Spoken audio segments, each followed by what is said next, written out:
Hi everyone, it's Lisa Vemini here, and this tutorial is going to be an overview of a missile turret scene recreated in Blender from one of the Final Fantasy games cutscenes, which I thought was pretty cool. So let me know if you know which Final Fantasy it's from. Anyway, here is the final render of the scene.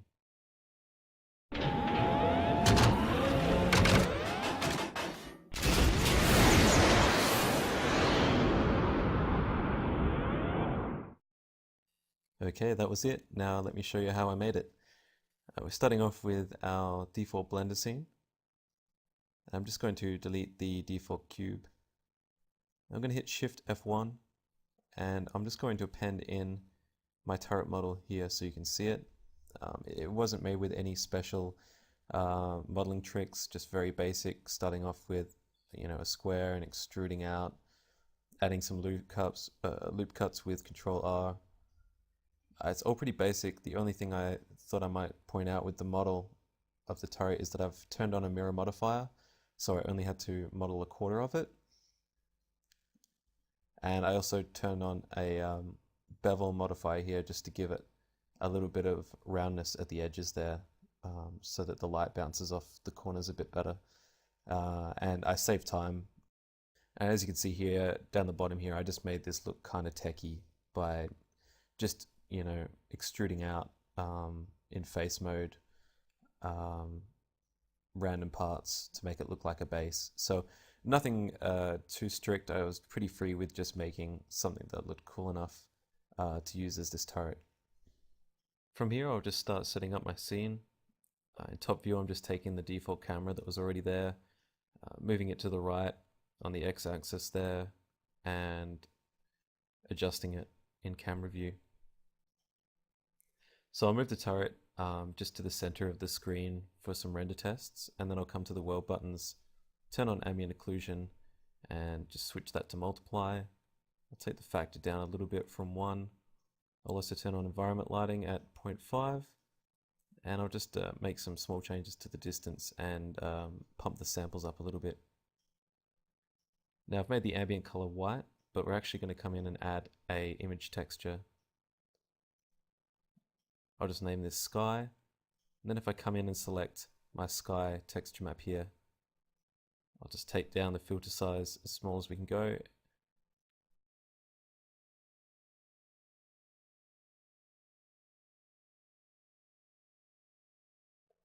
Back in world buttons, I'll change the environment lighting to sky texture instead of white, and now we'll see some really nice ambient lighting around our turret. Next step is just adding a plane and placing it behind the turret when you're looking through the camera. In camera view I'll scale it so that it's just coming out a certain amount larger than what the camera can see. Since we're going to be moving the camera around a bit, we need some extra space. And this will be our backdrop. So I'll just come in and unwrap with the U key in edit mode. And then in the image window there, I'll just come in and add an image of this hanger, which will be included in the downloads as well in the description. So I'll just stretch out the UVs so that it maps pretty much where I'd like it on the image, so that we have this hanger sort of in the background, maybe a little bit of the ground there at the bottom of the camera. So from there I'm going to just add a material to this plane. And then I'll come to the texture buttons and add an image texture. Apply the hanger picture that we'd already just loaded then. And now I'll just come down and change the mapping from generated to UV. And that will allow us to use the UV coordinates that I had just placed before. Now in this case I'm going to up the samples of the texture, but with the filter size, instead of taking that down, I'm actually going to beef that up to like 4.5, and that will blur the image. So we're actually going to use fake depth of field. Finally, I'll just come back to the material buttons and turn on shadeless, and that's all we have to do. So if we give that a render, we can then see that we've got our turret with the lighting and our shadeless image of the hanger in the background. They don't seem to match completely yet, but this is where we start messing about and getting everything to look a bit more like it fits together. Firstly, I just want to concentrate a bit more on the turret lighting, so I'm going to add a main light, which in this case is an area light. I'll position it so that it's coming down, pointing at an angle on the turret. Beef up the samples, take the energy up to about 3. I'll take the distance down to about 8 just to get some nice diffuse lighting. And then I'll turn on ray shadow. For the color, I'll make it sort of an orangey sun color, a bit more like it's evening. And I'm actually going to take the white level down a bit, sort of into the gray area with that bar on the right. So that main light's given it a lot more of a natural look. Seems to match the background image a lot better now as well. Oh, one quick thing I forgot is I'll just come into the world options and turn on real sky. So I'll just give that a quick render test. It's looking pretty good. But I might just make some quick adjustments to this backdrop. And since it's shadeless, I'm going to do most of the editing here in the texture buttons. I'm going to take down the saturation, mess with the brightness and contrast. You can see the numbers I'm ending up with there. And I'm also just pushing the red, pretty much giving it a bit of a basic color grade. So that works. It looks a bit more fitting and a bit more film-esque, I suppose. But lights and textures aren't everything, and adding some nodes will really give a huge boost to the visuals of this shot. So, oh, you just noticed I've accidentally gone in and added material nodes, not compositor nodes. I'll just quickly turn the right ones on. Now I've got a few presets that I use for the node compositor. So I'm actually going to come in and just import a node tree which I've saved as a group by hitting Control G in another file. And I use this whenever I have a scene that I want to add some more contrast to. And this will be available in the .blend package as well, sort of separate, so you can throw this into your own renders and see how it works. So yeah, all I've done there is just Shift F1, import that node tree.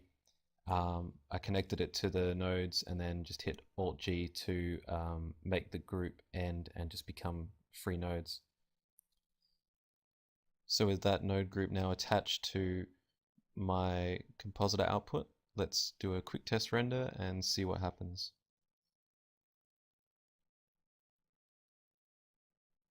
So you can see how much it adds now to the render. It gives it a really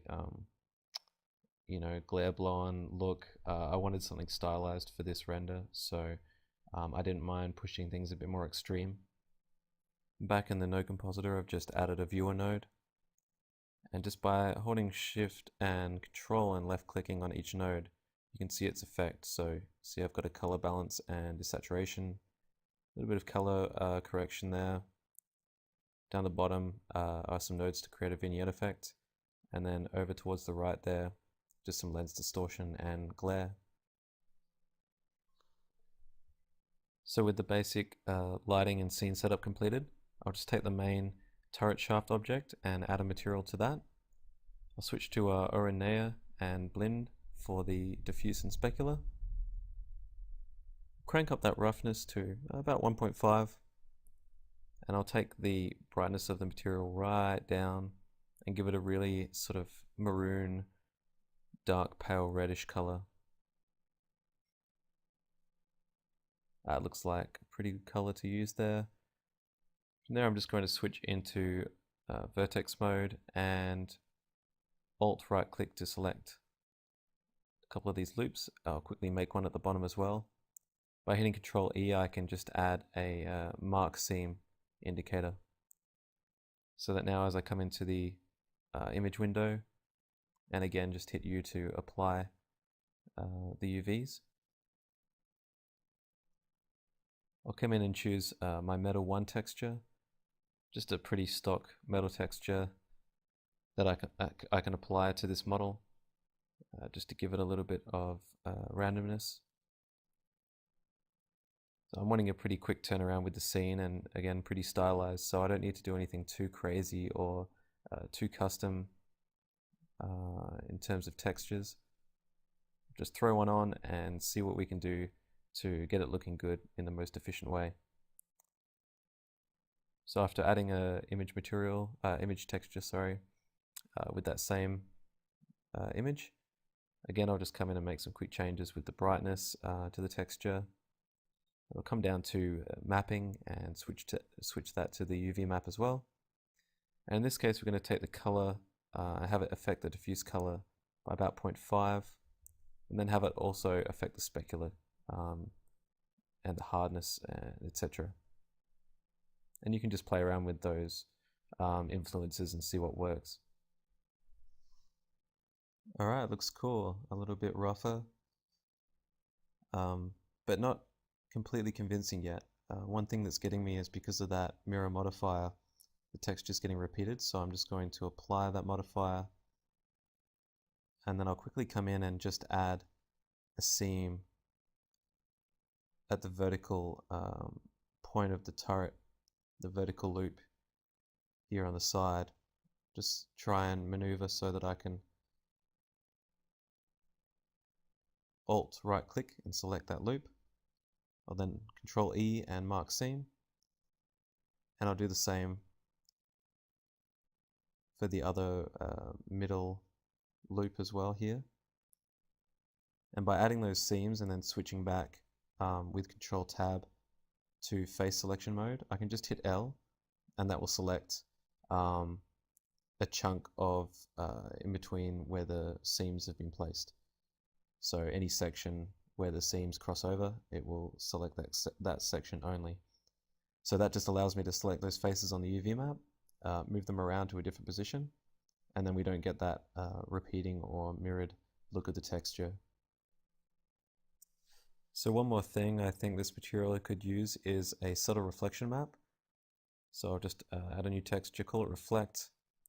For the image texture, I'm just selecting a random texture that I'm going to use to fake the reflections.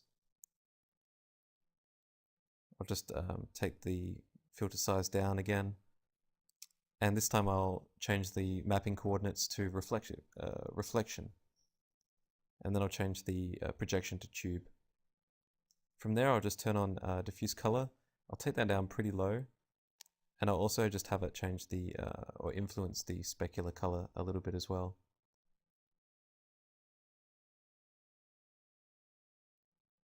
So that looks pretty cool now. Reflects a bit of the bluish sky, also still has that ambient occlusion light on it, making it look a bit more fitting to the evening scene. Next I'll work on this top part of the turret. I've just given it the same material as the middle part of the turret there, and I've just clicked on that too to give it a single user material or its own material. So I'll call that one turret top. And what I'm going to do is just change the diffuse color and push it towards a bluey, fairly pale blue color in this case. Same with the specular as well. And while I'm at it, I might just quickly change the red part of the turret's specular and make that a little bit more orange. Similar to the other object on the turret, I'll just apply the mirror modifier so that we have faces on either side that we can place into a different part of the texture. And in this case I'll just change the reflection projection to flat just to switch it up so that the reflections don't look exactly the same on each part of the turret. Next up is the bottom model of the turret. I'd sort of tried to add a material for it just before, I didn't, but I'm actually going to come in and again take the previous material that I made, make it its own material. Don't forget to also do the same to the textures that you're going to be adjusting. Give them a new material, a new texture or a new user before you start editing, or you'll notice that it will suddenly make changes in other materials that you had that same texture applied to. The only change I'll make to this bottom one is the first texture, the metal texture. I'll change the coordinates to generated and cube just because I can't be bothered giving that whole thing a UV map. So again, keeping in the tradition of being efficient.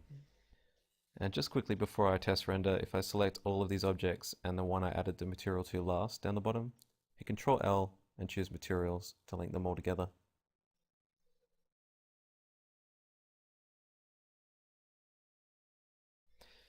So it's looking better and better each test render I do. I just won't forget this extra little flaps model at the top of the turret. I'll give that the same material as the top of the turret and the same texture as well. I'll just quickly unwrap that. So that's all I'm going to add in terms of materials for the turret itself. From here, I'm just going to come in and create a rig for the turret so that we can get it moving. So I'll just hit Shift A and add in an armature. I'll just move this first bone down to the bottom and rotate it to create a root bone that will move everything. And then I'll just hit Shift A again while in edit mode to create one more bone. I'll just move the tip of that bone up to go across the length of the turret to be our main turret rotation bone. And I'll just parent the turret rotation bone to the main bone there at the bottom and keep offset. So then I'll just begin selecting objects and parenting them to the different bones with the bone parent type. And I'll pretty much only need to directly attach the models to the bones except for the flaps here at the top. So to prepare, I'll just come in and turn on X-ray for the armature and change it to stick visualization. I'll just Shift S snap the cursor up here to the first flap, and creating a new bone, I'll just place it the root of this bone near where the flap hinge will come open. So with that first bone placed, I'll then just hit Control P, parent the flap object to the armature with armature deform. Come in and just hit L, and that will select one of the flaps at a time, since they are separate meshes within the object. But just before I start adding the vertex groups, I'll come back to the armature and just change some of the names to be more recognizable. So with this top bone named Lid1, I'll just simply hit assign for those vertices, and you can see it moving the flap mesh. From there, I'll change the bone in the bone options to XYZ Euler from Quaternion. And from there, it's pretty much just a case of tweaking the roll by going into the N properties tab there in the 3D view, and just checking the rotation on the x-axis, and the roll will dictate how that will open the lid. So pretty much switching between the roll factor and also changing where the tip of the bone is placed. And with the combination of those two things, I should get a nice look of the lid opening as if it's hinged to the side of the turret.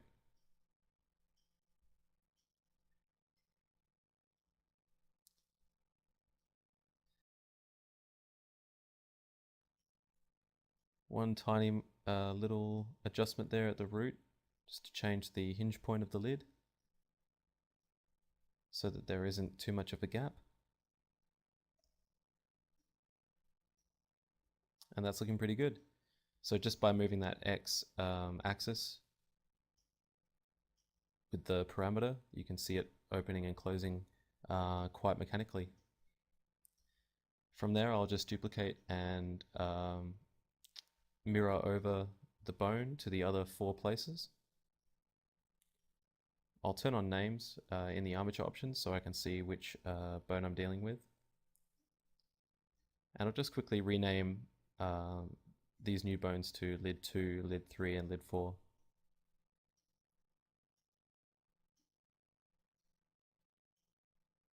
Once again, I'll just create those names in my vertex groups. Hit L on each new flap and press assign.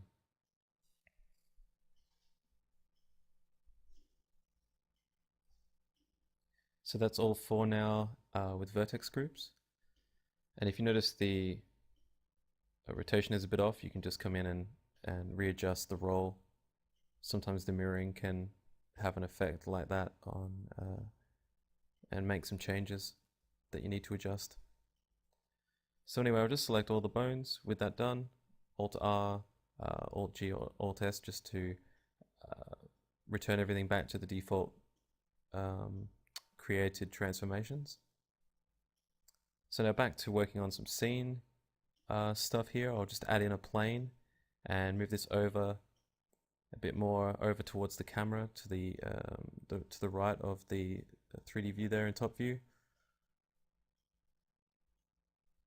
I'll just make a small adjustment to the back plate as well. And so this ground plane here is just going to act as a foreground, as if there's some bitumen. So again, I'll just UV map it to this image here, which is just a random image of a aircraft carrier. I'm pretty much going to be using a form of camera projection, I suppose, in a way. The camera angle is sort of the same as the camera in my scenes, so that's why I use this particular image. I'll just give this floor plane the material called foreground. And again, I'm going to choose Oren-Naya, switch to the blend for specular. Again, give this a new image texture with the same image as the one that we UV mapped. I'll just crank the brightness up a bit for this one, since the image is a little bit dark for what I'd like. And I'll take down that saturation just so that it can work with the lights in my scene a bit better. Again, I'll switch it to UV mapping coordinates. And then we have some nice foreground in front of the turrets that can really, it's just acting as a way to block out the view for the turrets coming from the ground when they lift up. I'll move that ground plane to layer 2. So to give this foreground a bit more light, I'll just come in and add a hemi, pointing from just behind the camera and pointing a little bit down. And that will just give that floor a little bit more direct light. The main thing to point out is that I'm going to turn on the this layer only checkbox as well. So that will only affect the ground plane in the foreground, since we've moved the light to layer 2 as well. And so that looks a lot better now, gives it a bit more light and matches well with the darker, paler background. Now I'll duplicate this floor plane and just create another one underneath the turret.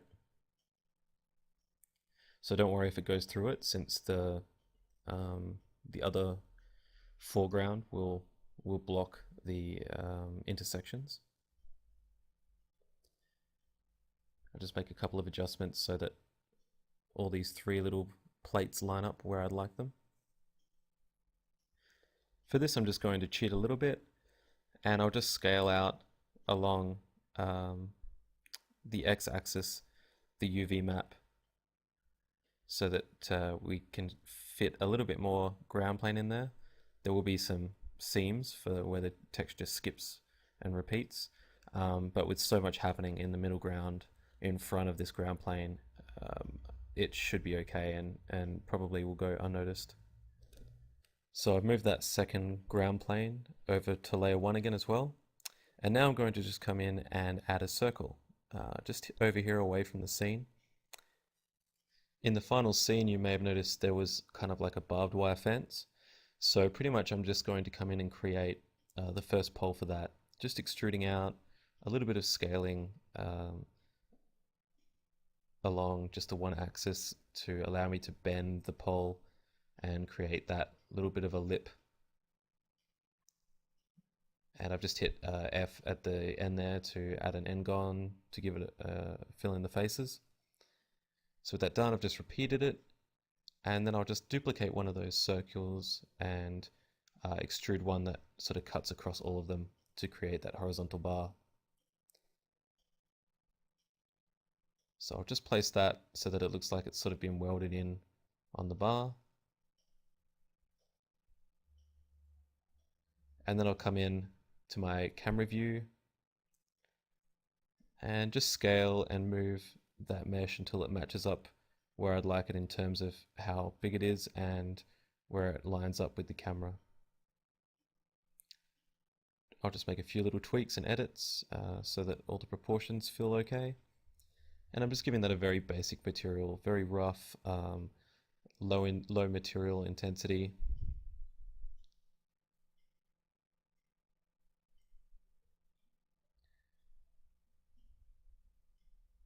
And for a texture, I'll just come in, add this metal texture that we've been using a couple of times before, and just give it a very low contrast, a little bit darker brightness. And I'm just going to hit the repeat on the X and Y a few times and have that influence the color at about 0.5. So nothing too major, since it's going to be pretty much like a silhouette in the final render, but just enough to give it a little bit of a hint of texture or a metal appearance. So next up, I'd like to create the actual wire part of the fence. So I could do this with mesh, but actually I might just use a simpler method by just creating a plane and matching it in between the poles here in this square area, and then I'll just extrude those two vertices up about halfway up the lip of those two poles as well. So I'll UV unwrap that and just replace the image with this barbed wire texture that I have here. I'll just scale and line it up.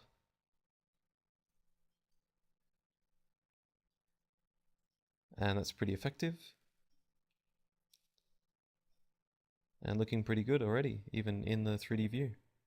So for the material, I'll give it a very dark diffuse color and turn on transparency, take the alpha down to 0. I'll turn on shadeless and I'll just apply that texture as UV coordinates. And I'll check the alpha influence box rather than the color in this case, and just decrease the filter size. Now, so this big barbed wire texture doesn't get in the way, I'll just change the display type in object buttons to wire so that we can see straight through it, and then I'll just duplicate that mesh to the other parts and sections of the fence. So I'll move all of these to layer 2 as well, so that they're affected by the hemi-light that's here in the same layer. And let's just give that a test render. Voila, looking good. It's looking great there in the foreground and working well with the ground plane. Now next up, I'm going to use a little bit of a hack here to fake the depth of field again. But this would be a different method than just blurring the texture like I did on the back plate. You'll see here that if I go into the Z buffer of the render, it can't see through the barbed wire fence because it's a texture applied onto the mesh. So if I want to add motion blur later as well, or if I want to add depth of field, it's not going to work properly. So to fake that, I'm just going to come in and create a new render layer. I'll make the second render layer called the blur wire. I'll just name it that for reference, and I'll just click layer 2 there as the only layer to render. So that with that render now, I can just come into the node editor and add in a new render layer node.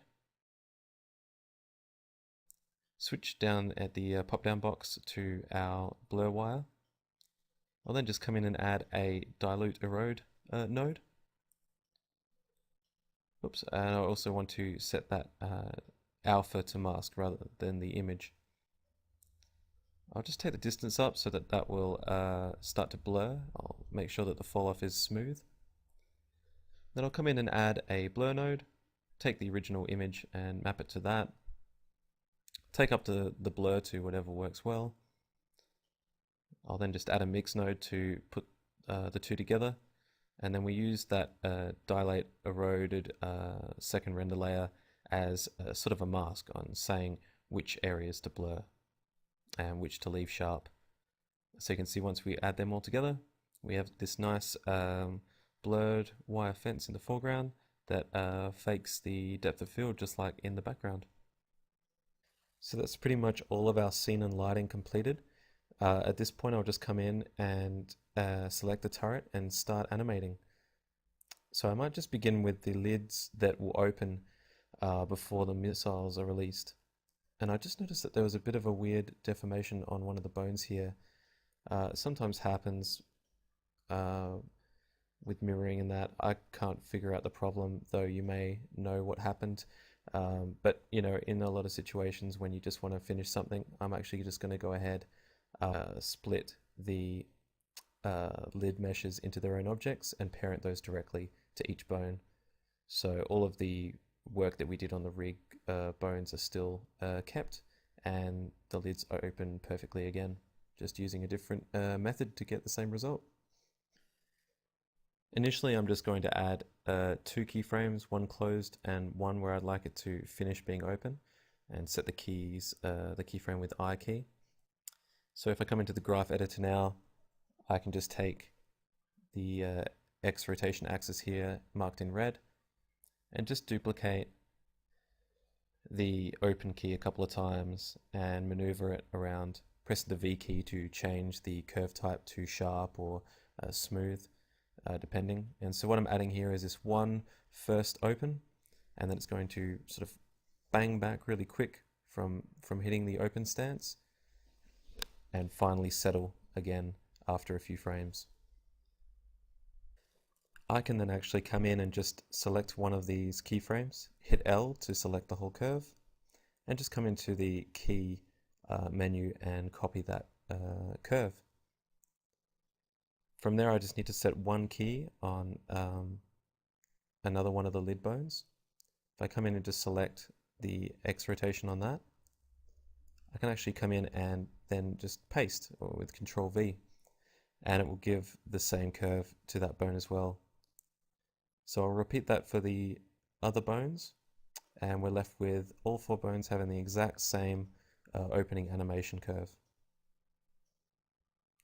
Once that's done, I'll just go one by one and change around the keys, move them all and offset by a couple of frames. So then we have this cool opening animation. So with the lid animation done, I'm just going to move on to animating more of the main part of the body. And I'll start with that base bone at the very bottom that will move the whole thing. So I'd like it to appear from below the ground as if it's sort of coming through a shaft that goes through to, you know, an inside bunker or something. I'll just add a couple of keys to the top of that. And I'll duplicate this key at the top here, and I'll just hit the V key to make that sharp. And the idea here with this extra key is just so that it will move up and then sort of reach a point where it maybe hits another crank on the mechanism that actually makes it then slow down, so that it doesn't sort of go from this fast appearing speed to suddenly stopping, and it will just make the animation look more natural. I'm doing the same for the rotation and just giving that another key in between there of a sudden jolt, and then it's slower and eases to a stop, just to give that more natural look. From there I'll take the main turret bone, and once the turret's risen out of the ground and starts rotating, I'll then have that lean down and point a bit more onto an angle. And then after that, I'm just moving those 4 lid animation keys and sliding them along so that they happen at the right frame.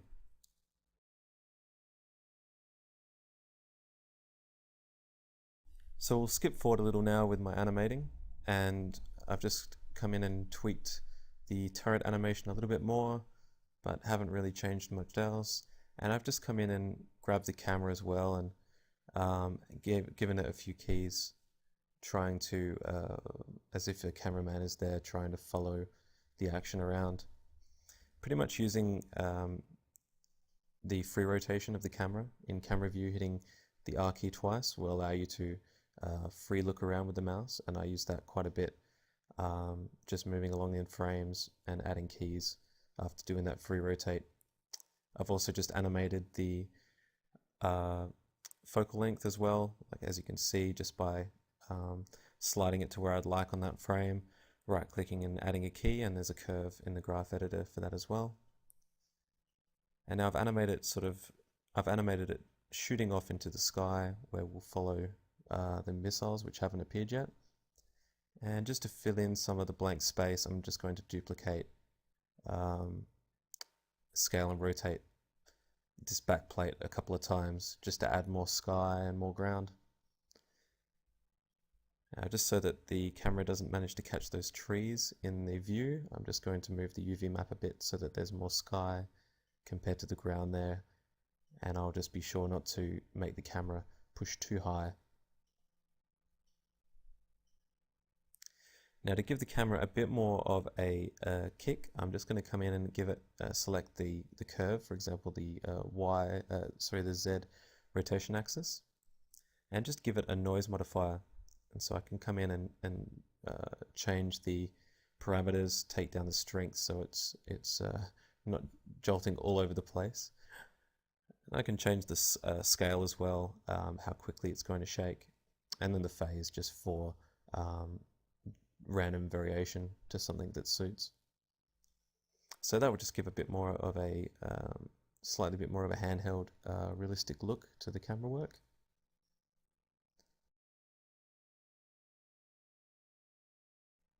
And if we just test that animation with a preview, it's all looking pretty good.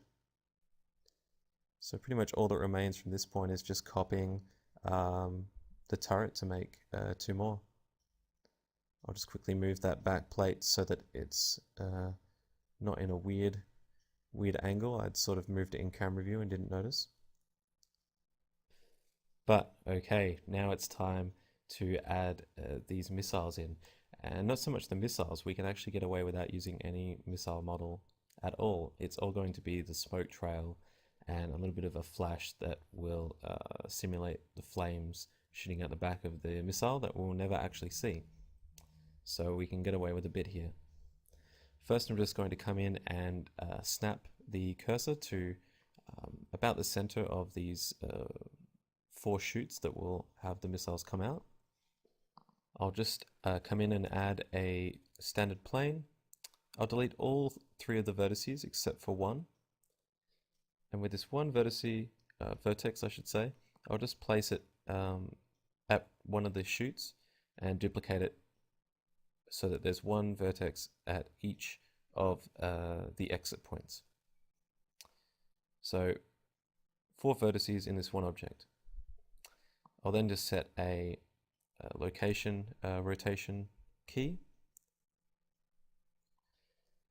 and if I just follow with a new little window here in camera view, I can then just come along through the timeline and add in a couple of keyframes, one of it rocketing up into the sky, and then as we move on along the shot, I'll just add in 1 or 2 more keyframes of it curving and slowly moving away from camera.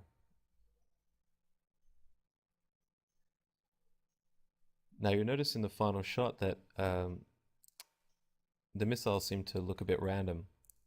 And so even though this is one object with 4 of the vertices, which will become 4 different missiles, I can, for example, just come in and edit the location of rotation enough, and then actually come through and do another pass where I increase the scale, and that will add a bit more randomness with the rotation and the scale together. So at this point, I'll just come in and add a particle system, go into the particle buttons and just click on new. Now it seems to be coming out of one point, and I'd like it to come out of all 4 of the vertices and create 4 different trails. But first things first, I'll just find out the point at which the animation of the missiles firing out starts, and I'll change the start frame to that, and I'll change the end to just past the end of the shot, 240. I'll also increase the amount of particles to somewhere between 4 and 6,000. And finally, just by hitting the verts tab there, that will allow the particle streams to come out of each vertex rather than the faces or the object. So that's starting to look really cool. From there, I'll just increase the randomness of the particle stream, and that will give it a bit more spread out as it's had more time out in the air from leaving the back of the smoke trail of the missile. That's looking really cool. If I just come into the scene buttons though, I'll just take down the Z gravity, which is currently set to 1, and I'll just set that to about 1/5, so 0.2, and that will stop the particles from falling so quickly. So if I just come in and change the display type to circle and increase the size, we'll get a much better visualization of the particles, and it's looking pretty cool. So as one final point of randomization, I can come in and just add a shape key. And so I'll set the basis and then add one more, which will be our changing key. And then I'll come in and just pretty much with that key selected, move the vertices at the end of the shot where I'd like them to end up. Now it might be a bit hard for you to see, but if I just come into this camera view at the left here and select it and move that shape key up and down, you can see the little orange vertices moving. And so that's going to be our start and end, pretty much just another element of these vertices moving around so that we can cover the fact that they are all part of the same object. So you can see I just set a key at the start, value 0, when the missiles launch, and then just set another key at value 1 near the end of the shot.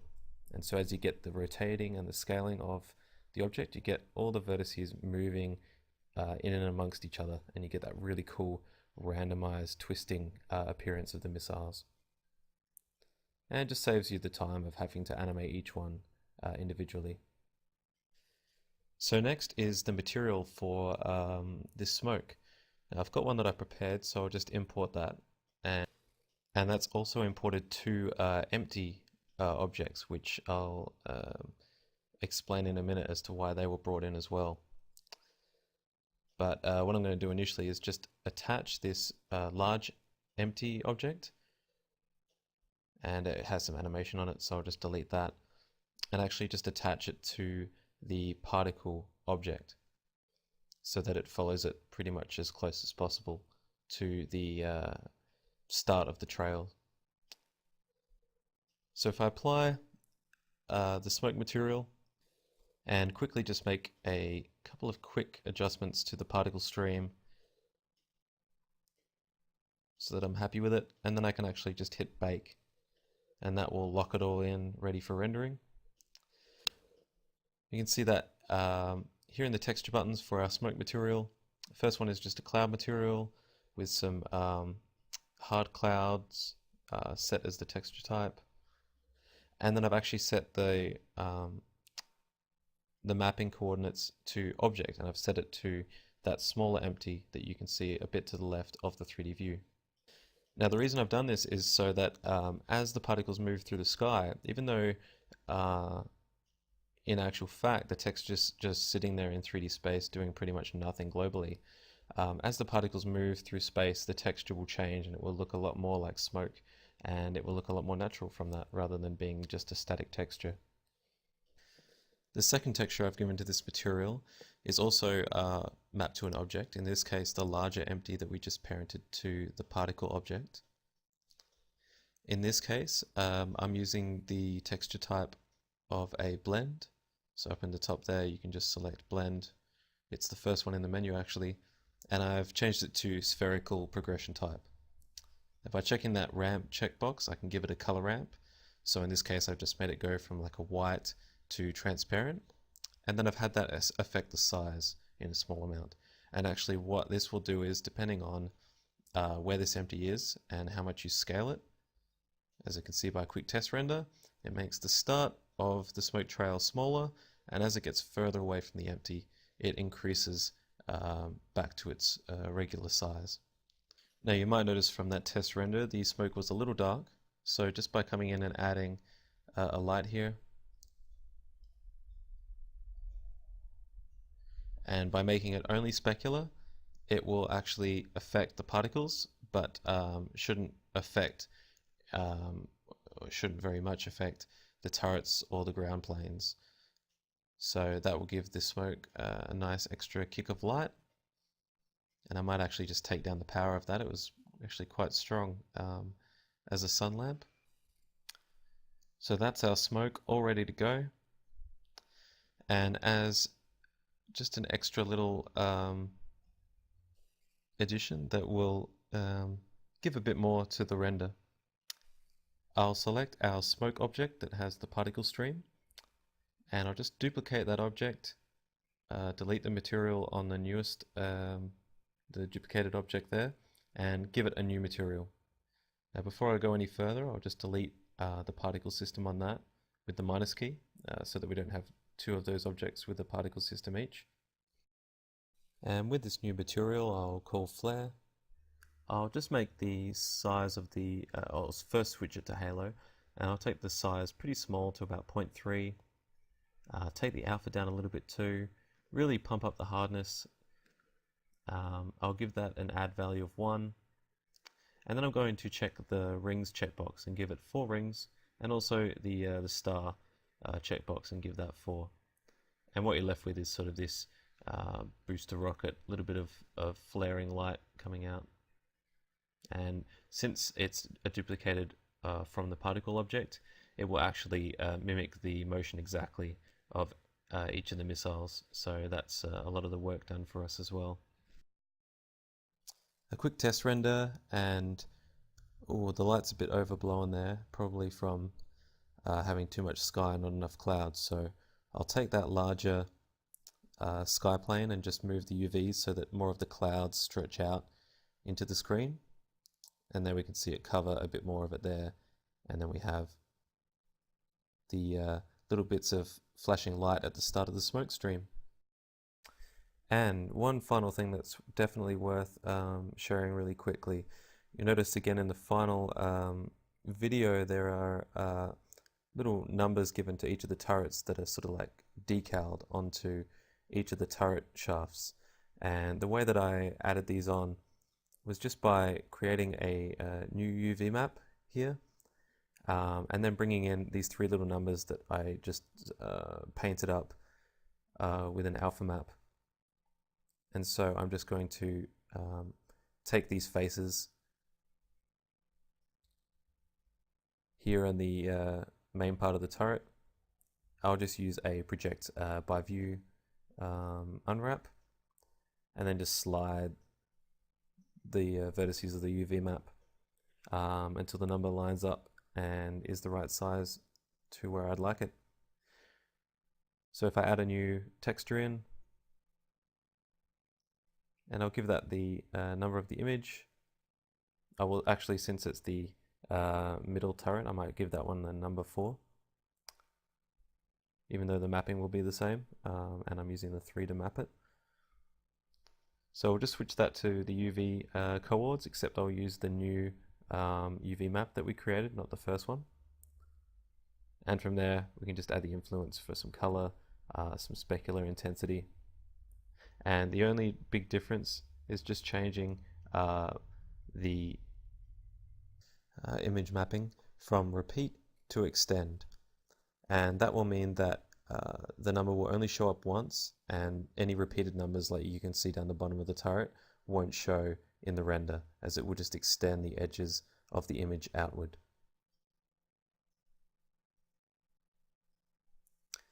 So giving that a quick test render, you can see there the numbers appear, and we can just tweak the size and placing of the UV map to whatever works.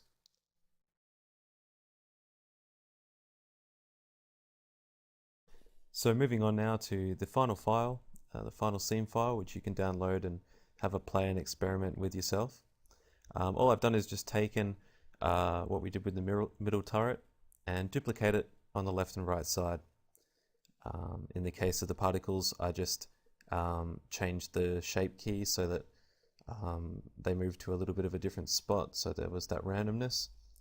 And so pretty much the only thing worth pointing out here with the duplication is just to make sure that you give each new object a new material and new textures as you go to change things. So for example, each turret has a different number on it for the texture, so I've made sure to give that a new material, so like turret red 1, turret red 2, and then for each new texture, for example each decal 3, 4 and 5, I've made sure to make that a single user by if there's a number 2 or 3 or something next to the texture name, I'll just click that so that it's its own texture.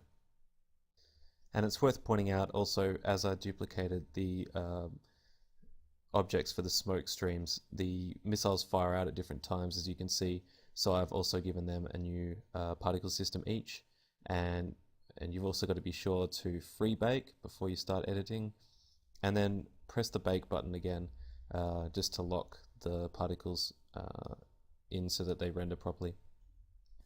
Another little thing you'll notice in the file as well the fact that I've animated the size and hardness of the smoke trail material settings, and that's just because at the start of the firing I wanted it to look like it's really filling up the space around it, and as the missiles go up into the air I didn't need the smoke to be that big, so keeping it efficient again, all in the same particle system, I just have the smoke quickly scale down as we look up.